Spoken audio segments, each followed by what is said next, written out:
ओम शांति। 18 अप्रैल 2025। मीठे बच्चे, अपने ऊपर रहम करो। बाप जो मत देते हैं उस पर चलो तो अपार खुशी रहेगी, माया के श्राप से बचे रहेंगे। तो हम जो पुरुषार्थ कर रहे हैं वो पुरुषार्थ का मेन जो सूत्र है वो है स्वयं पर रहम करना। क्योंकि इतना दुख से, इतना दर्द से गुजरे हैं और आत्मा में इतना ऊंस है, ट्रॉमास है, तो अपने ऊपर रहम करने के लिए बाबा जो मत दे रहे हैं उस पर चलना बहुत ज़रूरी है।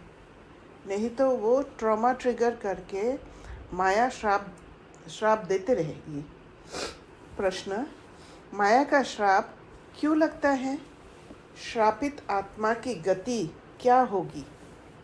उत्तर: पहला पॉइंट, बाप और पढ़ाई का, ज्ञान रत्नों का निरादर करने से, अपनी मत पर चलने से माया का श्राप लग जाता है। जब पढ़ाई नहीं करते हैं या बाबा जो कह रहे उसके हिसाब से नहीं चलते हैं तब माया का श्राप लग जाते हैं। क्योंकि हमारा कॉन्शियसनेस इस दुनिया के हिसाब से हो जाता है, बाबा के साथ वो बुद्धि योग नहीं रहता है, इसलिए माया प्रवेश कर जाती है। जो कमज़ोरी है वो कमज़ोरी का दरवाज़ा से माया प्रवेश कर जाती है। दूसरा पॉइंट, आसुरी चलन है, दैवी गुण धारण नहीं करते तो अपने पर बेरहमी करते हैं। अगर जहाँ पर जो कदम हमें उठाना है वैसे नहीं उठाते हैं और आसुरी चलन चलते हैं तो फिर खुद के ऊपर रहम नहीं करते, बेरहमी करते हैं, माना आपघात करते हैं, स्वयं को ही दुख देते हैं।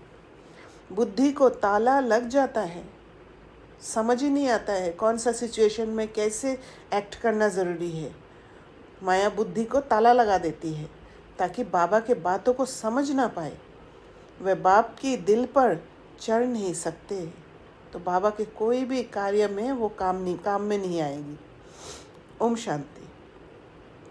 रूहानी बच्चों को ये तो अब निश्चय है कि हमको आत्मा अभिमानी बनना है और बाप को याद करना है। माया रूपी रावण जो है वह श्रापित दुखी बना देता है। श्राप अक्षर ही दुख का है। जब भी हमने पुराने जैसे कोई कहानी है या कुछ कोई भी बात में कथाएं है उसमें हमने देखा है जो ऋषि मुनि श्राप देते हैं उसमें तकलीफ़ ही दिखाते हैं। तो वर्षा अक्षर सुख का है। जो बच्चे वफादार फरमानबरदार है वह अच्छी रीति जानते हैं, क्योंकि जो बाबा की बातों को फॉलो करते हैं, बाबा जो कहते हैं उसके प्रति वफादार रहते हैं, उनको पता है कितना सुख मिलता है, दुख का नाम निशान नहीं रहता है। जो ना फरमानबरदार है वह बच्चा है नहीं। भल अपने को कुछ भी समझे परंतु बाप की दिल पर चढ़ नहीं सकते, वर्षा पा नहीं सकते। जो माया के कहने पर चलते और बाप को याद भी नहीं करते, किसको समझा नहीं सकते। जब माया के हिसाब से जब चलते हैं और बाबा के साथ जब बुद्धि का कनेक्शन नहीं रहता है तो ना खुद कुछ भी नहीं समझने के कारण दूसरों को भी समझा नहीं सकते हैं, क्योंकि वो ताकत ही नहीं रहता है। गोया अपने को आपे ही श्रापित करते हैं। बच्चे जानते हैं माया बड़ी ज़बरदस्त है। अगर बेहद के बाप की भी नहीं मानते हैं तो गोया माया की मानते हैं, माया के वश हो जाते हैं। कहावत है ना, प्रभु की आज्ञा सिर माथे। तो बाप कहते हैं बच्चे पुरुषार्थ कर, बाप को याद करो तो माया की गोद से निकल प्रभु की गोद में आ जाएंगे। बाप तो बुद्धिवानों का बुद्धिवान है, बाप की नहीं मानेंगे तो बुद्धि को ताला लग जाएगा, और जहाँ बुद्धि को ताला लग गया वहाँ माया की बातों को ही समझ पाएंगे। ताला खोलने वाला एक ही बाप है। श्रीमत पर नहीं चलते तो उनका क्या हाल होगा। तो श्रीमत पर चलने के लिए हर कदम पर बाबा के राय लेना ज़रूरी है और उसी हिसाब से चलना है।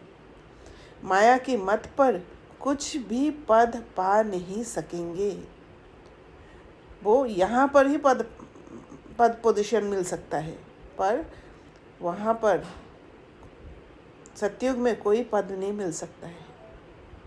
दासी बन के रह जाएंगे। फल सुनते हैं परंतु धारणा नहीं कर सकते हैं, ना करा सकते हैं। जो धारणा नहीं कर सकते वो करा भी नहीं सकते, क्योंकि उनको वो रास्ता ही पता नहीं है कैसे धारण करते हैं। तो उसका क्या हाल होगा। बाप तो गरीब निवाज है। मनुष्य गरीबों को दान करते हैं तो बाप भी आकर कितना बेहद का दान करते हैं। अगर श्रीमत पर नहीं चलते तो एकदम बुद्धि को ताला लग जाता है। फिर क्या प्राप्ति करेंगे। श्रीमत पर चलने वाले ही बाप के बच्चे ठहरे। बाप तो रहमदिल है, समझते हैं बाहर जाते ही माया एकदम ख़त्म कर देगी। कोई अपघात करते हैं तो भी अपनी सत्यानाश करते हैं।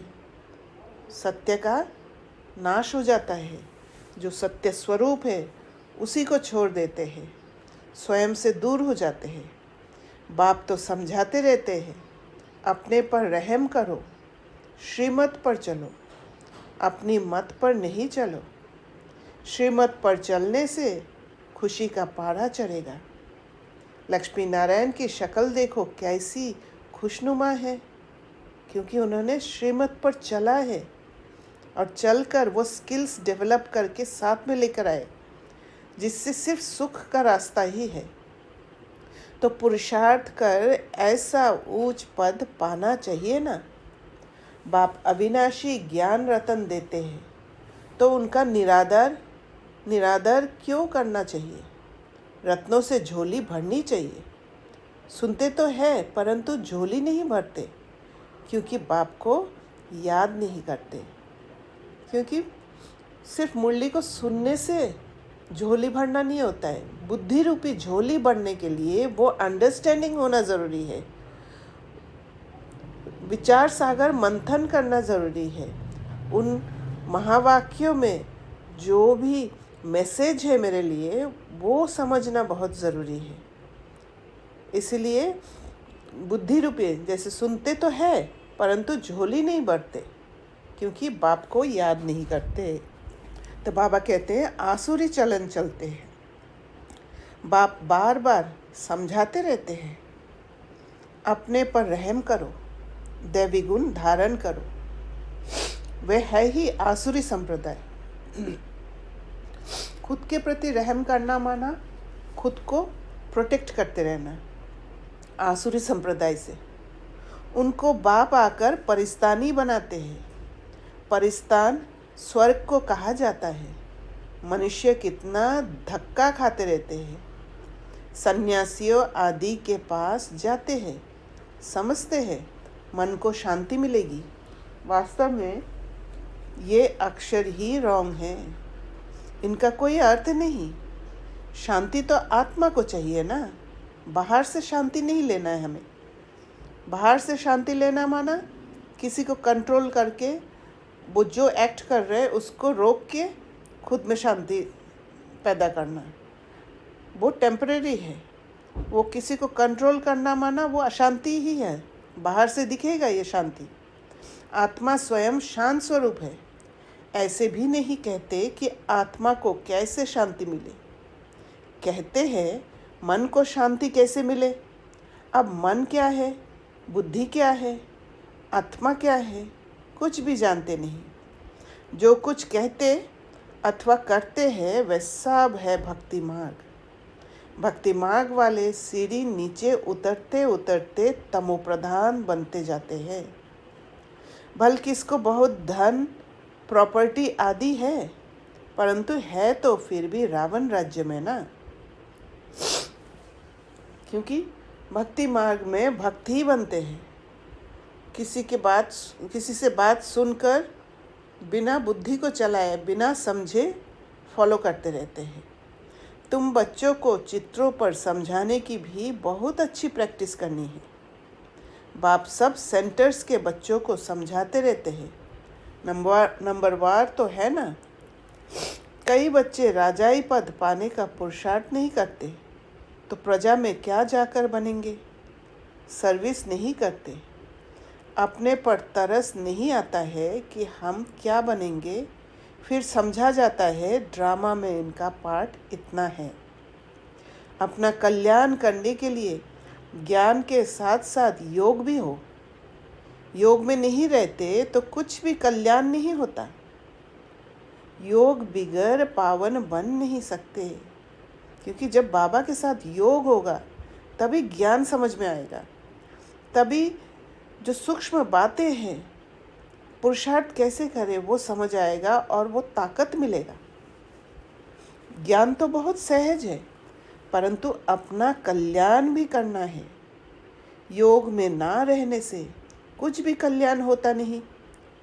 योग बिगर पावन कैसे बनेंगे।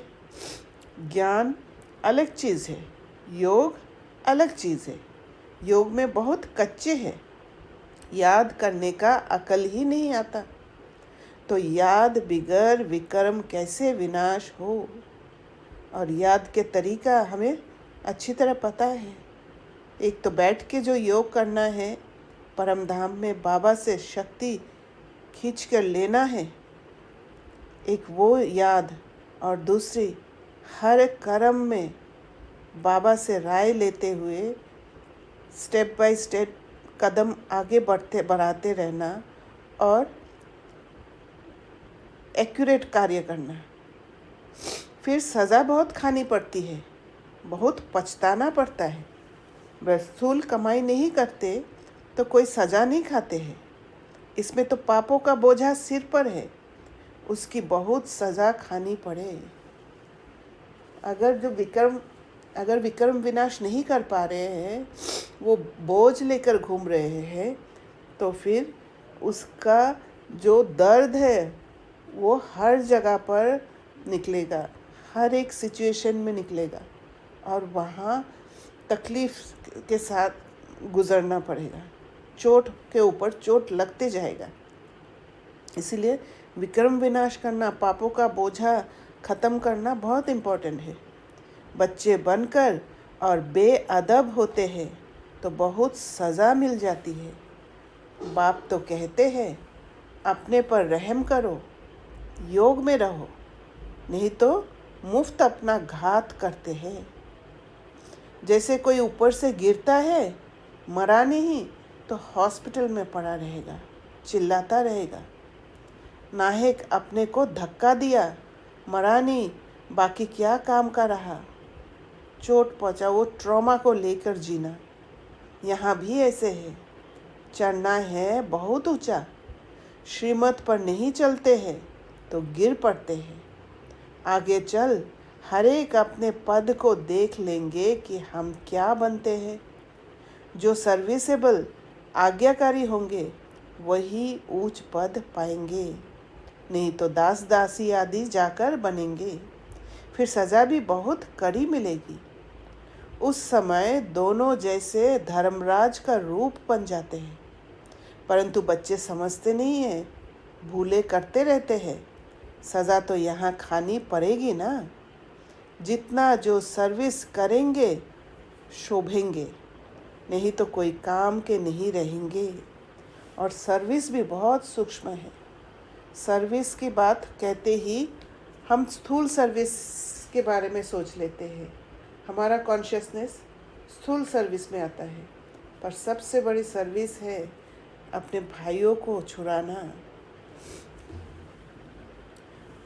समझ दे देना किसी को, नहीं तो कोई काम के नहीं रहेंगे। बाप कहते हैं दूसरों का कल्याण नहीं कर सकते हो तो अपना कल्याण तो करो, क्योंकि पहले अपना कल्याण करना ज़रूरी है। और अपना कल्याण करने से ही दूसरे का कल्याण कर सकते हैं। ट्रॉमा लेके किसी और का कल्याण नहीं कर सकते हैं। बांधेलिया भी अपना कल्याण करती रहती है। बाप फिर भी बच्चों को कहते हैं, खबरदार रहो। नाम रूप में फंसने से माया बहुत धोखा देती है। कहते हैं, बाबा फलानी को देखने से हमको खराब संकल्प चलते हैं। बाप समझाते हैं, कर्मेंद्रियों से कभी भी खराब काम नहीं करना है। कोई भी गंदा आदमी जिसकी चलन ठीक ना हो तो सेंटर पर उनको आने नहीं देना है। स्कूल में कोई बदचलन चलते हैं तो बहुत मार खाते हैं। टीचर सबके आगे बतलाते हैं, इसने ऐसे बदचलन की है, इसलिए इनको स्कूल से निकाला जाता है। तुम्हारे सेंटर्स पर भी ऐसी गंदी दृष्टि वाले आते हैं तो उनको भगा देना चाहिए। बाप कहते हैं, कभी कुदृष्टि नहीं रहनी चाहिए। माना कुदृष्टि का सबसे बड़ी बात यह है कि क्योंकि जैसे किसी को जज कर लेना, किसी को ये कह देना कि ये सुधरेगा नहीं, या इसमें ये संस्कार है, ये हमेशा ऐसे करते हैं, वो भी कुदृष्टि है। तो साक्षी होकर जब तक किसी के रहम की दृष्टि नहीं देखते हैं, वो कुदृष्टि हो जाता है। वहाँ पर किसी आत्मा को ताकत नहीं दे पाते हैं, बल्कि उनका जो नेगेटिव संस्कार है उसी पर ही पानी देते रहते हैं। सर्विस नहीं करते, बाप को याद नहीं करते तो ज़रूर कुछ ना कुछ गंदगी है। जो अच्छी सर्विस करते हैं उनका नाम भी बाला होता है। थोड़ा भी संकल्प आए, कुदृष्टि जाए तो समझना चाहिए माया का वार होता है। एकदम छोड़ देना चाहिए, इतना अलर्ट रहना चाहिए, नहीं तो वृद्धि को पाए नुकसान कर देंगे। बाप को याद करेंगे तो बचते रहेंगे। इमोशंस को फेस करना सीखना है, इतना ताकत इकट्ठा करके रखना पड़ेगा।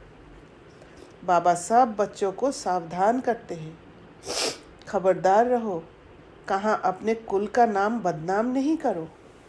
कोई गंधर्वी विवाह कर इकट्ठे रहते हैं तो कितना नाम बाला करते हैं, कोई फिर गंदे बन पड़ते हैं। यहाँ तुम आए हो अपनी सद्गति करने, ना कि बुरी गति करने। बुरे ते बुरा है काम, फिर क्रोध। आते हैं बाप से वर्षा लेने लिए, परंतु माया वार कर श्राप दे देती है तो एकदम गिर पड़ते हैं। जब सेल्फ कनेक्शन नहीं रहेगा, जब सेल्फ लव नहीं होगा तो माया श्राप दे देती है। शांति दीदी, ओम शांति। मुझे ना इसमें एक क्वेश्चन है। हाँ बोलिए। बाबा बोल रहे हैं, देखिए जब हमारे अंदर काम या क्रोध का जो इमोशंस क्रिएट होते हैं तो माया की एंट्री होती है। हाँ। लेकिन दीदी अगर ये पुराने हमारे ट्रॉमास हैं, पुराने संस्कार हैं, वो कभी ना कभी इमर्ज होते हैं, राइट? तो उस टाइम क्या करें? देखिए, जो इमर्ज हो जाता है उसी समय अगर अलर्ट होके आप उसको फेस करते हो। हर संस्कार का आप देखना, जो संस्कार हमारा बहुत डीप एनग्रेव्ड है, वो संस्कार शुरुआत में एक्शन में आ जाता है, और एक्शन में आने के बाद फिर थोड़े समय में फिर अपने अंदर वो पश्चाताप आने लग जाता है। पर जैसे जैसे हम बाबा के साथ जुड़ते हैं, बाबा से ताकत लेते हैं, तो फिर धीरे धीरे हम वो सीख जाते हैं, एक्शन में आना बंद हो जाता है, और अंदर ही अंदर हम पुरुषार्थ करते रहते हैं और इमोशंस को फेस करने का ताकत मिलता है। और जब इमोशंस का फेस करने का ताकत मिलता है, कोई भी चीज़ को आप जब फेस करते हो तो धीरे धीरे वो इमोशन कमज़ोर हो जाता है, और ऐसे हम जीत पाते हैं। क्लियर हुआ? हाँ दीदी, ट्राई करती हूँ। और ये अनुभव भी होगा आपको। जो रिग्रेशन में आना, माना मुझे ऐसा लगता था कि रिग्रेशन अगर मैं पश्चाताप कर रही हूँ तो मैं अगेन उसमें ना फंसी रही हूँ, मैं मुक्त नहीं हो रही हूँ ना। नहीं, बात यह है कि पश्चाताप करना जो है वो थोड़ा समय का है, जस्ट रियलाइजेशन के कारण। हाँ पश्चाताप में फिर फंस नहीं जाना है, हाँ क्योंकि जब हाँ, पश्चाताप में फंस वही जाएंगे तो ये भी वही एक होता है। नेगेटिव रास्ता में चलेंगे, राइट। एब्सोल्युटली हाँ, यही होता है एक्चुअली, इसीलिए मैं बोल रही हूँ। हम्म। दीदी किसी ने हैंड रेज किया, एक बार आप चेक करेंगे। हाँ, ज़रूर। तो आते हैं बाप से वर्षा लेने के लिए, परंतु माया वार कर श्राप दे देती है, तो एकदम गिर पड़ते हैं, गोया अपने को श्राप देते हैं। जब हम इमोशंस को फेस नहीं कर पाते हैं तो इमोशंस के कब्जे में आ जाते हैं, कंट्रोल में आ जाते हैं, और वही हमारे लिए श्राप है, क्योंकि इमोशंस के कंट्रोल में आते ही सारा एनर्जी ड्रेन आउट हो जाता है और हम दुख में चले जाते हैं। तो बाप समझाते हैं बड़ी संभाल रखनी है, कोई ऐसा आए तो उनको एकदम रवाना कर देना चाहिए। पर जो पुरुषार्थ नहीं करते हैं उनके लिए बाबा कह रहे हैं, बाबा ये नहीं कह रहे, बाबा को पता है कि हम सब के अंदर कुछ ना कुछ कमज़ोरियाँ हैं, पर पुरुषार्थ जो करते हैं उनके साथ है बाबा, क्योंकि वो हिम्मत का कदम रखते हैं। तो बाबा की मुरली को समझना है अच्छी तरह।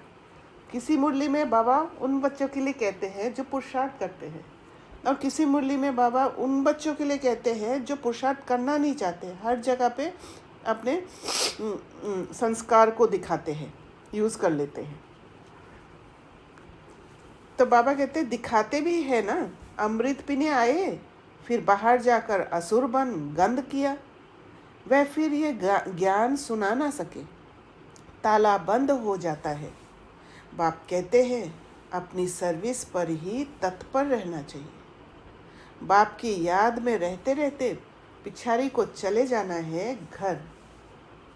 गीत भी है ना, रात के राही थक मत जाना, आत्मा को घर जाना है, आत्मा ही राही है। आत्मा को रोज समझाया जाता है, अब तुम शांति धाम जाने के राही हो, अंधेरे में चल रहे। तो अंधेरे में जब चल रहे हैं, अंधेरे में हम फंस गए हैं रावण के हाथ फंसते ही, और अंधेरे में जब ज्ञान की रोशनी जलाकर चलते हैं तो अंधेरे का वो राही बन जाते हैं, शांति धाम जाने के राही बन जाते हैं। क्योंकि धीरे धीरे उन इमोशंस पर जो डिपेंडेंट थे उससे फ्री होने लग जाते हैं। तो अब बाप को घर को, हाँ, okay, you have to say I am going to face it. हाँ, क्योंकि मुझे ना वो बहुत थ्योरेटिकल लगता था उस टाइम अच्छा पे। अच्छा, मतलब मैं बोलती थी, मैं करने की कोशिश करती थी, मैं but I was unable to reach that, है ना। लेकिन मैं अभी का एक्सपीरियंस, जैसे मैं कल ही मैंने अनुभव किया, और जैसे मुझे बहुत बैक पेन रहता है, तो जब मैं अब वो मेरे एक्सपीरियंस में आ गया। दो पहले वो थ्योरेटिकल लगा इनिशियली, वो बढ़ा मेरा, बट मैंने उस पर बहुत ट्रस्ट रखा उस बात पे। अच्छा, नाउ इट इज वर्किंग। क्योंकि क्या है कि इनिशियली हमें समझ में नहीं आता है, फिर आप पेशेंस रख के जब उस पर चलते जाते हो, फिर धीरे धीरे वो समझ में आने लग जाता है। एक बार बुद्धि को समझ आ जाता है ना, तो फिर आगे बढ़ने में मुश्किल नहीं होता है। जी वही मैं आपको यही बताना चाह रही थी, आज मैंने पहले भी यही बताना चाह रही थी आज। अब वो मेरे अनुभव में आया है और अब मैं उसको बहुत अच्छे समझ पा रही हूँ। क्योंकि हर एक आत्मा का समझने का तरीका अलग होता है, तो उस पॉइंट तक पहुंचना बहुत ज़रूरी है। वो अपने आप को ही पॉइंट तक पहुंचाना है, कोई और नहीं पहुंचा सकते। कोई अगर बता देते हैं वो रास्ता, तो वो सिर्फ एक ट्रिगर होने के लिए बताते हैं बस, बाकी अपने आप का पुरुषार्थ है। हाँ बिल्कुल दीदी, मैं यही ऐड ऑन करना चाह रही थी, आप जो बोल रहे हैं ना अभी सिंपल लैंग्वेज में। अच्छा, वो अभी एक और रेज हुआ है हैंड, एक बार आप दोबारा देखिए। ओके, तो जैसे इमोशंस आया उसको नहीं घबरा के, अगर मैं उसको फेस करना माना, मैं उसको बोलती हूँ कि कितना आना है आओ, मैं तुम्हारे हाथ में आने वाली नहीं हूँ, I am going to face you, मैं ऐसे बोलती थी। क्योंकि ये शब्द बोलने से ही मेरे अंदर वो स्ट्रेंथ आ जाता था। और स्ट्रेंथ आते ही फिर देखा मैंने कि वो इमोशंस कमज़ोर पड़ जाते हैं, क्योंकि मैं अपने लिए खड़ी होगी, मैं इमोशंस के कंट्रोल में नहीं आने वाली हूँ। आओ जितना आना है, मुझे कोई फ़र्क नहीं पड़ता है। तो ऐसे बोलते ही वो इमोशंस वीक हो जाता है, और वीक होते ही फिर धीरे धीरे वो ख़त्म होने लग जाता है। तो ये विधि आप लोग अपना के देख सकते हो। तो ऊंचते ऊंच बाप की तरफ ही दृष्टि रहे, ये है बहुत ऊंच पुरुषार्थ। बाप कहते हैं, बच्चे कुदृष्टि छोड़ दो। देह अभिमान माना कुदृष्टि, देही अभिमानी माना शुद्ध दृष्टि।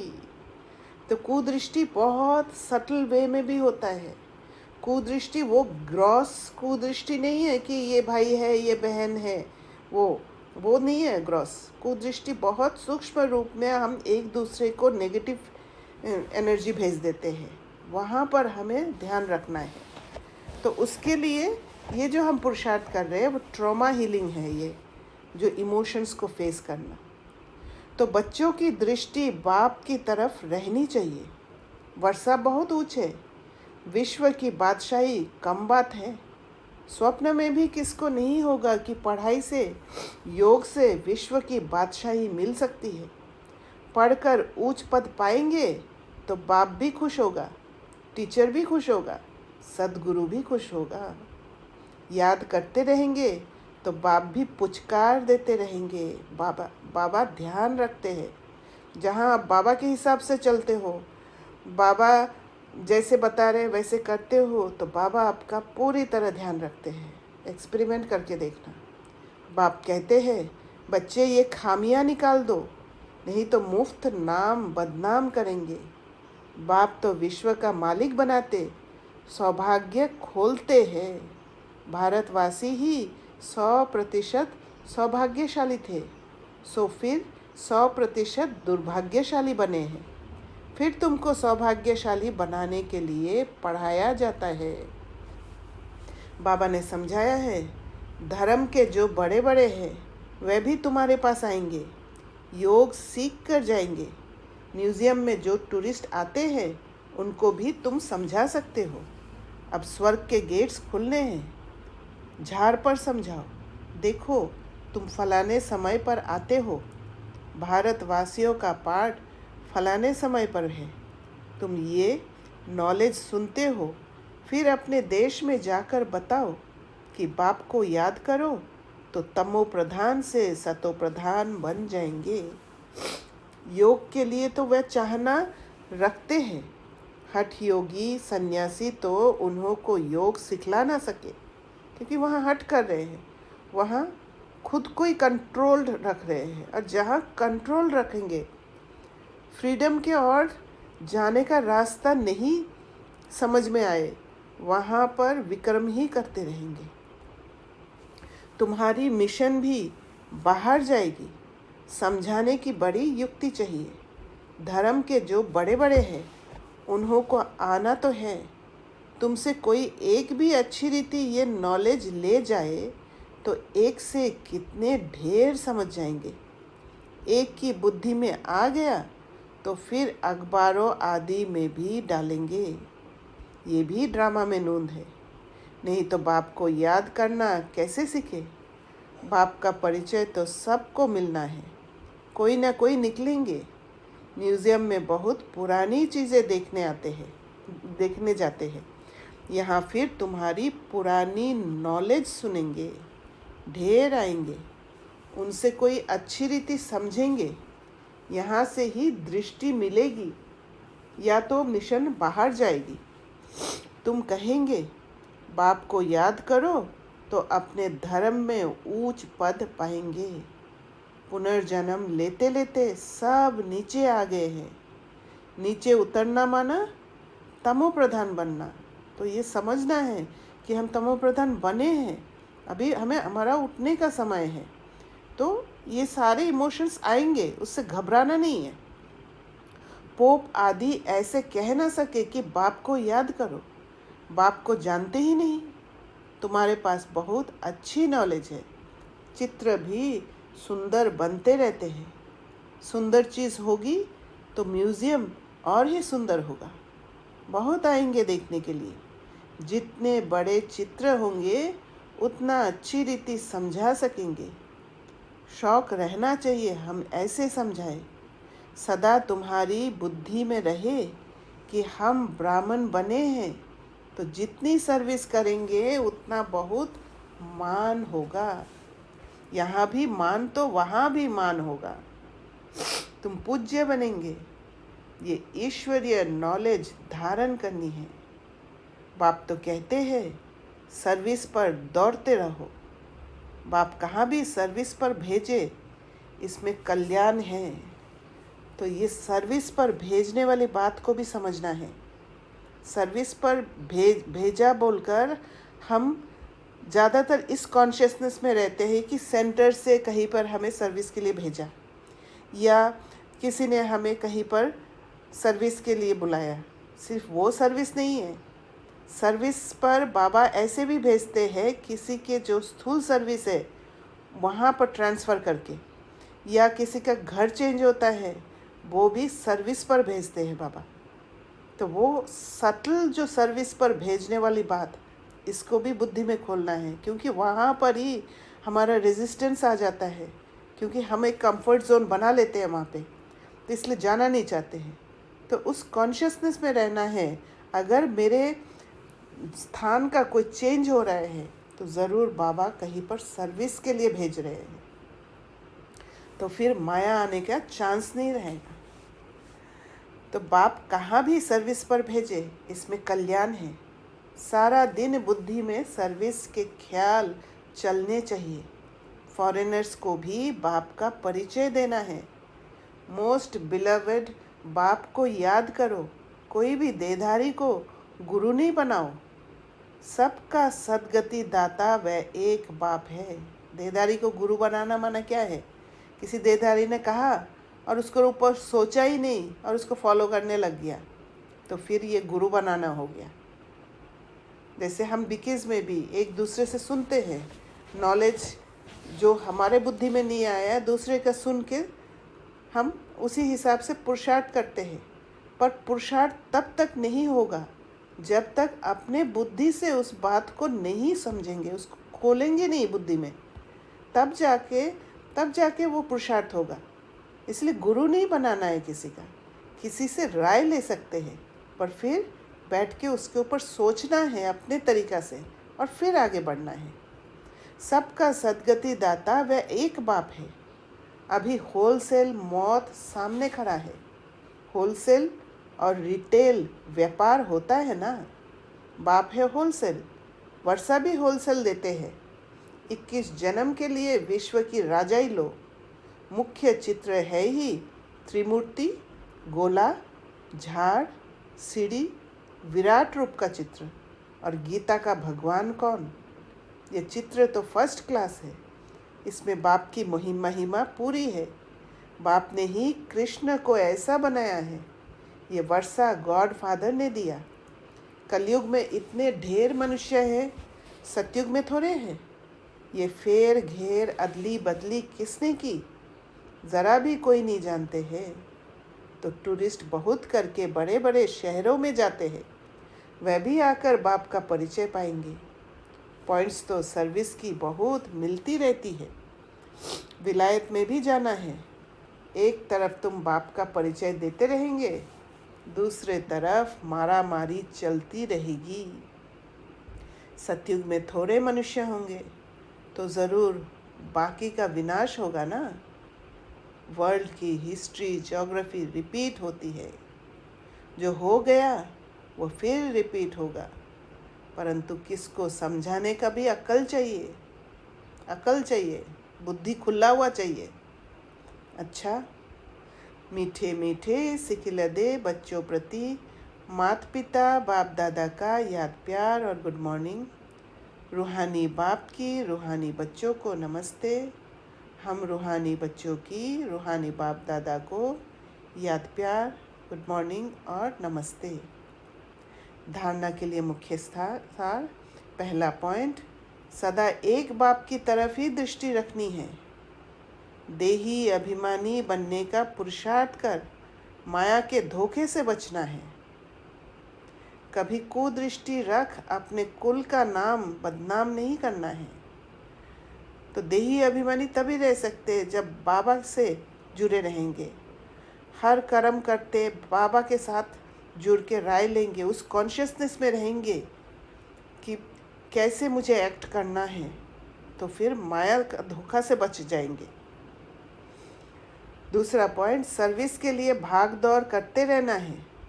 सर्विसेबल और आज्ञाकारी बनना है। अपना और दूसरों का कल्याण करना है। कोई भी बदचलन नहीं चलनी है। वरदान, फुल स्टॉप की स्टेज द्वारा प्रकृति की हलचल को स्टॉप करने वाले मास्टर प्रकृतिपति भव। वर्तमान समय हलचल बढ़ने का समय है। फाइनल पेपर में एक तरफ प्रकृति का और दूसरी तरफ 5 विकारों का विकराल रूप होगा, तो उसके लिए अभी से तैयारी करना है। तमोगुनी आत्माओं का वार और पुराने संस्कार सब लास्ट समय पर अपना चांस लेंगे। अगर अभी से साक्षी होने का प्रैक्टिस नहीं करते, किसी के संस्कार में फंस जाते हैं, तो उस समय बहुत मुश्किल हो जाएगा। ऐसे समय पर समेटने की शक्ति द्वारा अभी साकारी माना ये देह में रहते हुए कर्म करना। अभी साकारी, अभी आकारी माना अपने को डिटैच करके हल्का रहना, फंस नहीं जाना, भारीपन नहीं लाना, और अभी निराकारी स्थिति में स्थित होने का अभ्यास चाहिए। वो सोल कॉन्शियसनेस स्टेट में चले जाना है। देखते हुए ना दिखो, सुनते हुए ना सुनो।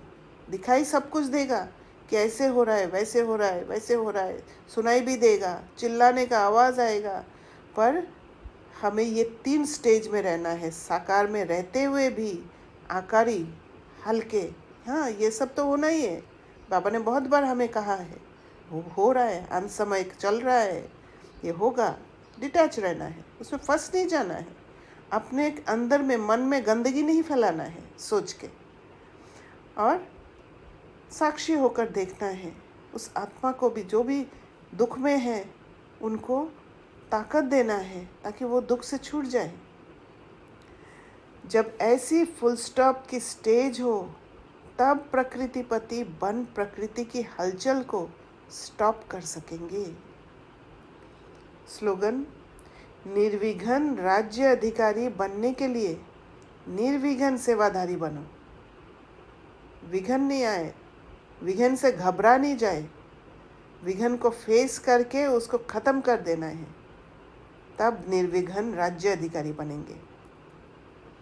अव्यक्त इशारे, कंबाइंड रूप की स्मृति से सदा विजयी बनो। सदा यही स्मृति रहे कि मैं रूह, उस सुप्रीम रूह के साथ कंबाइंड हूँ। रूह अगर वो आत्मा बनेंगे तभी परमात्मा के साथ कंबाइन हो सकते हैं। शरीरधारी बनकर परमात्मा के साथ कंबाइन नहीं हो सकते। बुद्धि का कनेक्शन होना चाहिए। सुप्रीम रूह मुझ रूह के बिना रह नहीं सकते, और मैं भी सुप्रीम रूह के बिना अलग नहीं हो सकता, क्योंकि उनसे अलग होते ही माया का बन जाते हैं हम। ये समझ जब आ जाता है तो कभी भी हम बाबा को नहीं छोड़ेंगे। ऐसे हर सेकंड हजूर को हाजिर अनुभव हमें करना होगा। हजूर तो हाजिर है, पर हजूर को हाजिर होने का अनुभव हमें करना है। ऐसे हर सेकंड हजूर को हाजिर अनुभव करने से रूहानी खुशबू में अविनाशी और एक रस रहेंगे। हर पल वो सोल कॉन्शियसनेस स्टेज में रहेंगे। हर बात को एक एलिवेटेड सोच से समझ पाएंगे, वो ऊंची समझ आ जाएगा, और कभी भी हमारा स्थिति डगमग नहीं होगा, एक रस स्थिति रहेंगे। अच्छा, ओम शांति। किसी को कुछ शेयर करना है? ठीक है फिर। हाँ बोलिए। जी, हाँ बोलिए। वो मुझे पूछना था कि मतलब पापा का ऐसे बोलना है कि सेंटर पे नहीं जाते हैं, तो आप उनका ऐसा मानना है कि आप सेंटर पे नहीं जाते हो तो शादी ऐसा।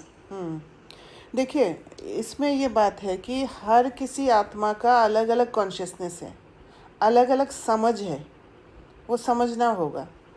जैसे कोई अगर सामने सीन चल रहा है जहाँ पर एक दूसरे के साथ लड़ाई हो रहा है, तो किसी आत्मा का वो स्थिति होगा कि उन आत्माओं को एक गलत दृष्टि से देखेंगे। किसी आत्मा का वो स्थिति होगा जो साक्षी होकर देखेंगे। किसी आत्मा का वो स्थिति होगा कि आत्माओं को समझेंगे अच्छा से और उनको ताकत दे पाएंगे। तो ये पुरुषार्थ के हिसाब से है। आपको ये समझना है कि आप कितना जानते हो। आपके अंदर की संतुष्टि को देखना है कि मैं बाबा के साथ हूँ, बाबा के ज्ञान को मैं फॉलो कर रही हूँ, पुरुषार्थ कर रही हूँ। ये जो सेंटर जाना वो बहुत अच्छी बात है, ये मना नहीं है कि सेंटर नहीं जाओ करके। बट अगर आपको टाइम नहीं मिलता है, आप कोई जॉब कर रहे हो या पढ़ाई कर रहे हो और साथ साथ दूसरी चीज़ों में अगर आप सेंटर नहीं जाके खुद पढ़ाई भी कर रहे हो, जैसे यहाँ क्लासेस ज्वाइन कर रहे हो अपने टाइम के हिसाब से, तो ये भी मना नहीं है, आप बाबा के श्रीमत पर ही चल रहे हो। सेंटर जाने से क्या होता है कि जो इनिशियल स्टेज में बच्चे होते हैं जो ज्ञान को समझ नहीं पाते हैं, क्योंकि इनिशियल स्टेज में हम क्या करते हैं, भक्ति भाव से हम क्लास में जाते हैं और आते हैं, और वो बाहर से दिखता है हाँ बहुत अच्छा काम कर रहा है, वो रेगुलर स्टूडेंट है, पर अंदर कितना पुरुषार्थ हो रहा है वो कोई नहीं देखते हैं, है ना। वो ही आत्मा समझ पाएंगे जो बहुत ऊंचा स्टेज होगा, राइट। तो आपको है ना, आपको इन्फ्लुएंस नहीं होना इन बातों से। लोग बहुत कुछ बोलेंगे पर आपको देखना है मैं किस स्टेट में हूँ। अगर मैं ठीक है जो ये लोग बोल रहे हैं उसी स्टेट में हूँ तो मैं अब करेक्शन करने की तैयार हूँ, है ना। अगर मुझे लगता है कि मैं सही रास्ते पर चल रही हूँ तो घबराना नहीं है, लोगों को बोलने दो, एक दिन बोलते बोलते थक जाएंगे अपने आप ही, क्योंकि आप मतलब इनका ये है कि नियम मर्यादाएं ना जो नियम मर्यादा ये नहीं है, चाहिए। ये नियम मर्यादा नहीं है। नियम मर्यादा वो होता है जो अपने को बचा कर चल सके। हर एक आत्मा का अलग अलग नियम मर्यादा होता है अपना ताकत के हिसाब से, समझ गए। अपने को बचाकर मतलब कलयुग से, हाँ कलयुग से बचाना है। हाँ जैसे लोग आप ऐसे कह रहे हैं आपको कि आप सेंटर नहीं जाते हो, वो माया के हाथ में फंस गए, ये सब बोल रहे है ना। और आप जानते हो कि नहीं मैं सही हूँ, मैं बाबा की मुरली को भी समझ रही हूँ, उसके हिसाब से मैं पुरुषार्थ भी कर रही हूँ, सब कुछ कर रही हूँ। तो आपको बाउंड्री सेट करके एक नियम मर्यादा, बाउंड्री मानो वो मर्यादा, बाउंड्री सेट करके अपने को बचाना है कि भले लोग कह रहे कहने दो, मैं अपने को बचा के रखूँगी। अगर आपको लगता है वो बातें सुनते ही मुझे मेरे अंदर हलचल हो जाता है तो उन बातों से थोड़े दिन दूर रहना, और कैसे दूर रहना है वो आपको समझना पड़ेगा, समझ गए। या आप प्रिपेयर्ड रहना, अगले बार ऐसे बोलेंगे तो मैं ऐसे जवाब देने वाली हूँ, क्योंकि चुप रहने से भी बार बार बोलने का एक वो रहता है। तो एक बार आपको खड़े होकर बोलना पड़ेगा, वो स्वयं के लिए खड़े होते हो, है ना। जैसे बाबा ने आज बोला कि अपने को रहम करना चाहिए, अपने ऊपर रहम करना चाहिए। अपने ऊपर रहम करना सिर्फ एक ये बात नहीं है कि ज्ञान योग करना, पुरुषार्थ करना, सिर्फ ये नहीं, वो स्किल्स को यूज़ करना भी अपने ऊपर रहम करना है। ओके ठीक है। और उनका ये भी है कि वो मेरे मतलब मैं क्लॉथ्स जो पहनती हूँ ना, उन पर भी वो मुझे जज करते हैं कि हाँ तू ऐसा पहनती है, मतलब कुछ शॉर्ट्स हाँ वगैरह भी नहीं पहनती हूँ, सिंपल जीन्स हाँ और लॉन्ग कुर्ती भी हाँ पहनती हूँ ना, हाँ तो भी उनका कहना है कि वो नियम मर्यादा में नहीं है, तो हाँ। वो तू मेरा माया से चॉइस है, माया में वो मुझे पता है क्या करना है नहीं करना है। अब बोल देना, मुझे हाँ अपना मैंने बोला मर्यादा मुझे लेकिन पता है। आप एडल्ट हो ना, 18 साल से ऊपर हो, आपका चॉइस है, आपके चॉइस हाँ। पर कोई कुछ कह नहीं सकते हैं, है ना। और दीदी हमें हमारे लिमिटेशंस पता है ना दीदी, हाँ हम डेफिनेटली। बियॉन्ड द लिमिटेशन जाते ही नहीं है। तो आप इन्फ्लुएंस नहीं हो, आप उनके बातों में नहीं आओ, आप अपने को बचा के रखो बस। ये एक्चुअली ये सारे वही उनका सिचुएशंस तो आते हैं आपको ट्रेन करने के लिए, तो उस पर फोकस करना है आपको।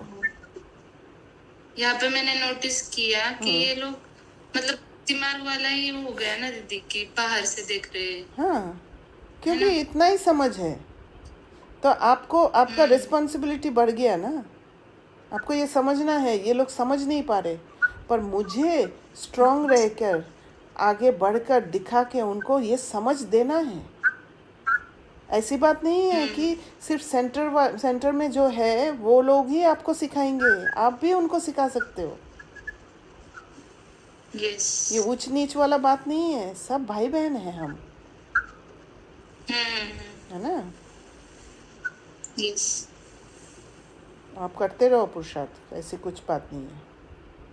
हाँ दीदी, वो भी नोटिस किया मेरा योग कम पड़ रहा है, तो योग धीरे धीरे बढ़ाओ योग आप। से स्ट्रॉन्ग बनना हाँ पड़ेगा। हाँ ठीक है। ठीक है। थैंक यू दीदी। ओके, ओम शांति।